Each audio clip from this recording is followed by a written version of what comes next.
पुस्तकाचं नाव सोन्याच्या धुराचे ठसके. लेखिका डॉक्टर उज्ज्वला दळवी. अभिवाचक वसुंधरा पर्वते. प्रकरणाचं नाव शोषितांचे अंतरंग.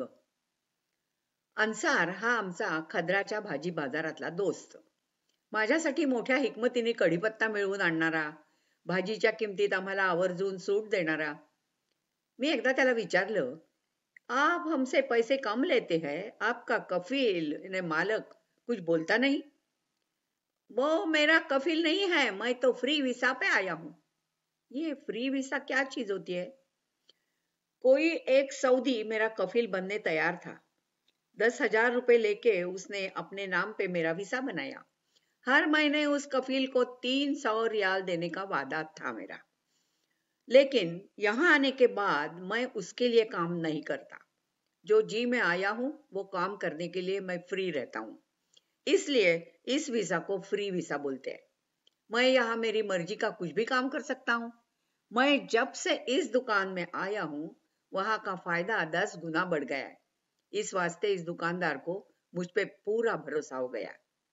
अच्छी चीज है ये फ्री वीसा। हाँ हाँ, मेरी किस्मत अच्छी है। मेरा कफील अच्छा है दीदी। कोई कोई होते हैं मक्खी चूस। शुरू में 25,000 लेते हैं और फिर हर महीने 500 रियाल मांगते हैं। वैसा वाला कफील मिले तो हालात बुरे हो जाते हैं। जो नसीब हो वो काम करना पड़ता है। फिर इस फ्री विसा का फ्रीडम से कोई ताल्लुक नहीं रहता। अन्सारनी मला फ्री विसाची माहिती दिली. एखादी कंपनी बंद पडली की तिच्यासाठी सरकारातून दिले गेलेले कामाचे परवाने सौदींना लिलावात विकले जातात. हेच फ्री किंवा मुक्त व्हिसे. हे विकत घेणारे सौदी कफील त्या व्हिसावर परदेशी मजूर देशात आणतात आणि मग लिलावासाठी दिलेला सगळा पैसा त्यांच्याकडून वसूल करून घेतात. अन्सार म्हणाला ते खरंच आहे. या मुक्त व्हिसाचा मुक्ततेशी नावापुरता संबंध आहे.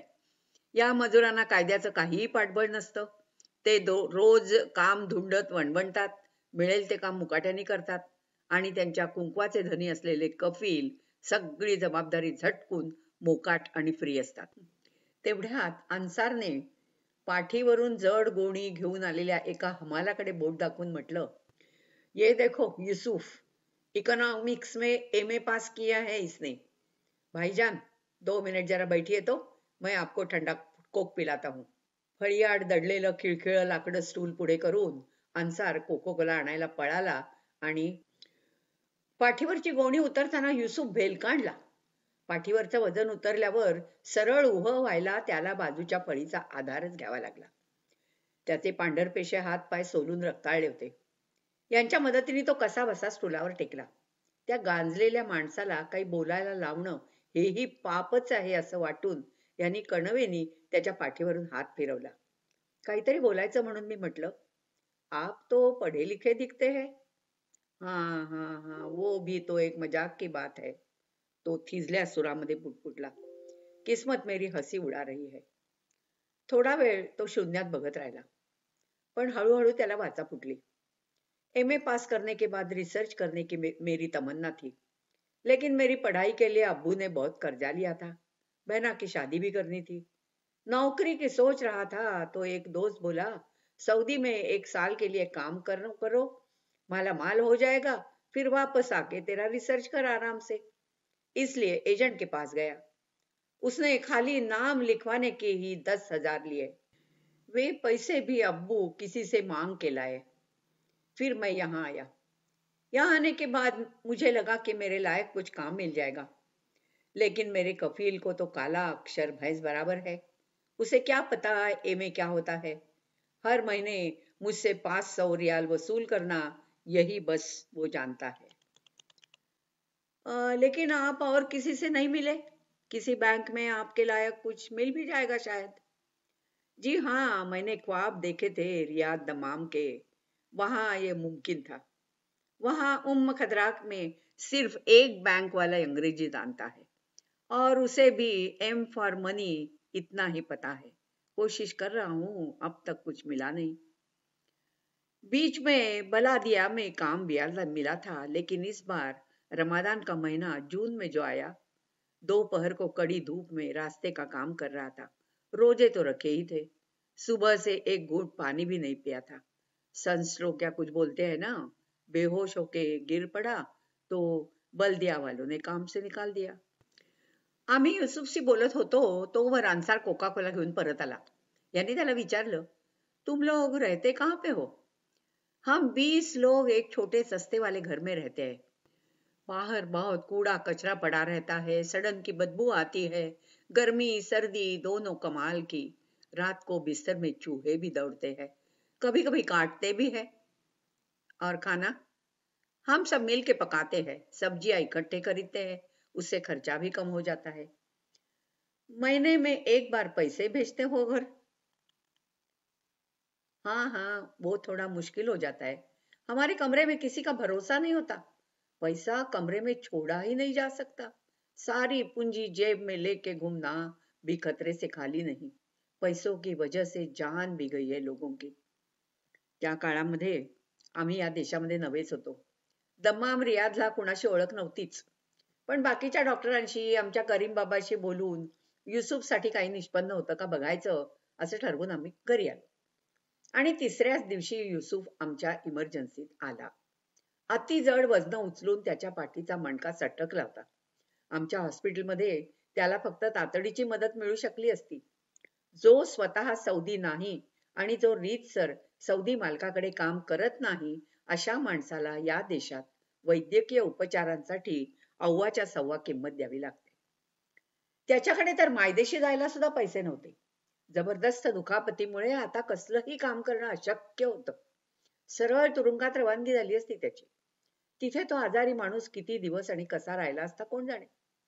अन्सार सारख्या मित्रांनी आणि त्यांच्या ओळखीच्या माणसांनी थोडे पैसे गोळा करून त्याचा शेवटचा हप्ता आणि विमान भाडं भागवलं आणि थोडे वरचे पैसेही त्याला बरोबर दिले आणि त्याला घरी पाठवलं. आम्ही युसुफसाठी हळहळत होतो. इतक्यात हॉस्पिटलमधला नवा पाकिस्तानी डॉक्टर तिथे आला. आमची तोंड बघून म्हणाला, कुछ बुरी खबर है क्या? आम्ही फ्री विसाची शोककथा ऐकवली. लेकिन मैं भी तो फ्री विसा पे आया हूं. यहाँ मेरे एक दो दोस्त थे. शुरू में 2 महीने उन्हीं के साथ रहा. कफील का हफ्ता भी उन्हीं ने दिया. उतने वक्त में मैंने नौकरी ढूंढी. अब तो मेरा वीसा भी हॉस्पिटल के नाम पर ट्रांसफर हो चुका है. अब कफील को पैसे देने की जरूरत नहीं. और आपको पता तो होगा कि नासर हॉस्पिटल के डॉक्टर नासर तो चरवाहे के वीसा पर आए थे और भेड़ बकरियां पालने के लिए खदरा में पधारे थे. अब वहां का अमीर भी उनकी सलाह लेता है. मला वाटलं की ललाट रेषांच्या नकाशातून आपली वाट आपणच शोधायची असते माणसाने. पण हे विमुक्त जरा वेगळ्या जातीचे होते. साधारणपणे फ्री व्हिसावरचे लोक हे कामगार अशिक्षित किंवा अर्धशिक्षित असतात. ते सौदीत काम करीत असल्यामुळे त्यांच्या घरच्या अडाणी माणसांच्या त्यांच्याकडून अव्वाच्या सव्वा अपेक्षा असतात. घरून निघतानाच एजंटाच्या पैशांच्या कर्जाचा बोजा मानगुटीवर बसलेला असतो आणि इथे आल्यावर त्यांच्या हातात पडणारे पैसे हे त्यांच्या श्रमाच्या तुलनेने कितीतरी कमी असतात. कफील हा आवळा देऊन कोवळा घेत असतो. पासपोर्टाची वेसण तर त्याच्याच हातात असते. परिणामी ही जखडलेली, झापडं लावलेली मानवी जनावरं इथल्या कष्टांच्या रेताळामध्ये रुतत जातात. वर्षानुवर्ष त्याच जागी तेच काम करीत राहतात. बऱ्याच वेळा हे मजूर कारणाशिवाय तुरुंगाची हवा खातात. अशा चोहीकडच्या दबावाच्या चरकात पिळून निघून त्यांची चिपाडं होतात. काही जण असे कोंडीत सापडले की कोनाड्यातल्या उंदरासारखे पिसाटून समाजावर उलटतात. चोरी, मारामाऱ्या, खून असल्या दुष्टचक्रात अडकतात आणि मग शुक्रवारच्या बाजारातल्या वेदीवर हेच बकरे बळी जातात. अन्सार सारखे नशीबवान यांच्यामध्ये विरळा. ते अंग मोडून काम तर करतातच, पण शिवाय लाघवी वागून गिराईकांची आणि दुकानदारांची मर्जी संपादन करतात. त्यांचा धंदा उत्तम चालतो. आणि मग त्यांचं हे भाग्य त्याच बाजारातल्या स्थानिक दुकानदारांच्या डोळ्यात चलतं. हे परके लोक जास्त काम करतात आणि माल स्वतःच विकतात म्हणून आमचा धंदा बसतो, अशी उलटी बोंब थेट सरकार दरबारी पोचते आणि मग एक दिवस अचानक त्या बाजारातल्या सगळ्या अन्सारांना झाडून डिच्चू मिळतो. बाजाराचं सौदीकरण होतं. आता हे सौदीकरण पसरतच चाललेलं आहे. तसं पाहिलं तर हा त्यांचाच देश आहे. पण आता ड्रायव्हरच नाही तर कारकून, तंत्रज्ञ, शिक्षक म्हणूनही सौदी आलेत. पण दुसऱ्यासाठी काम करणं हे या देशाच्या माणसांच्या रक्तातच नाहीये. मग तो दुसरा कोणी परकीय असो किंवा स्वकीय. ऑफिसातल्या 10 कारकुनांपैकी एक जण भारतीय, पाकिस्तानी किंवा सुदानी असला तर तोच या 10 जणांचं सगळं काम करतो आणि जर त्यालाही काढून टाकला तर मग कुणीही काही काम करत नाही. आणि नोकरीत काय आणि धंद्यात काय त्यांना भरपूर पैसा हवा असतो. वरून खास सवलती हव्या असतात. अशाने व्यापार उदीम चालत नाही. हळूहळू ही स्वदेशीची चळवळ शमते, बाजारात नवे अन्सार निर्माण होतात आणि मग परक्यांचं राज्य सुरळीत पूर्वपदावर येतं. विमुक्तांची ही तऱ्हा तर नर्सेसची दुसरी. बहुतेक कंपन्यांमध्ये कर्मचाऱ्यांना कामाच्या ठिकाणी नेण्या आणण्यासाठी बसची सोय होती. जुन्या हॉस्पिटलला जाण्या येण्यासाठी मला सुद्धा आमच्या हॉस्पिटलची बस मिळत असे. सोबत जुन्या हॉस्पिटलच्या नर्सेस असत. त्यांचं हॉस्टेल वेगळं होतं. तिथे त्यांना सोडायला गेलेली बस त्या हॉस्टेलच्या दारात थांबे. ड्रायव्हर खाली उतरून घंटा वाजवी. आतमधला गार्ड दार उघडी. त्याच्या हातात एक रजिस्टर असे. तो एक एक नाव पुकारी. त्याप्रमाणे एक एक मुलगी बसमधून उतरून दारातून आत जाई आणि अशा सगळ्या मुली पांजरपोळ्यात गेल्या की गार्ड दार लावून त्याला कुलूप ठोकी. हॉस्टेलला उंच भिंतीचा कडेकोट तट होता. अंगण असं नव्हतंच. एकेका लहानशा खोलीत 6-6 जणी राहत असत. सगळ्या खिडक्या कायम बंद ठेवल्या जात. बंदिनी सिनेमातल्या तुरुंगाचं वातावरण सुद्धा यापेक्षा अधिक मोकळं होतं. या खोलीला एकच संडास आणि न्हाणीघर असे. एक दिवस आमची नर्स अन्नम्मा हिरमुसल्या चेहऱ्याने उदास बसली होती. काय झालं ग? कुणी बोललं का तुला? मी विचारलं. नाही हो, मला काल मध्यरात्री बाथरूमला जायचं होतं तर आतून दार बंद. कुणी बाहेर येईल म्हणून वाट बघत सकाळपर्यंत तशी तळमळले.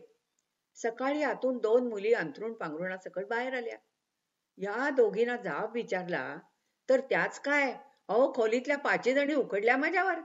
म्हणाल्या, आज एक दिवस तुझी झोपमोड झाली तर जाब विचारतेस. रोज तुझ्या घोरण्याने आमची सगळ्यांची झोप उडते त्याचं काय? त्या दोघींना आज दिवसभर मोठी ड्युटी होती म्हणून त्या न्हाणी घरात जाऊन झोपल्यात. आवाज नको म्हणून दार लावून घेतलं. बरोबरच आहे त्यांचं. अशी ही गोष्ट. या मुलींची बाजार रहाट्याची यादी ड्रायव्हरकडे द्यावी लागेल. अगदी खाजगी वस्तूंची सुद्धा.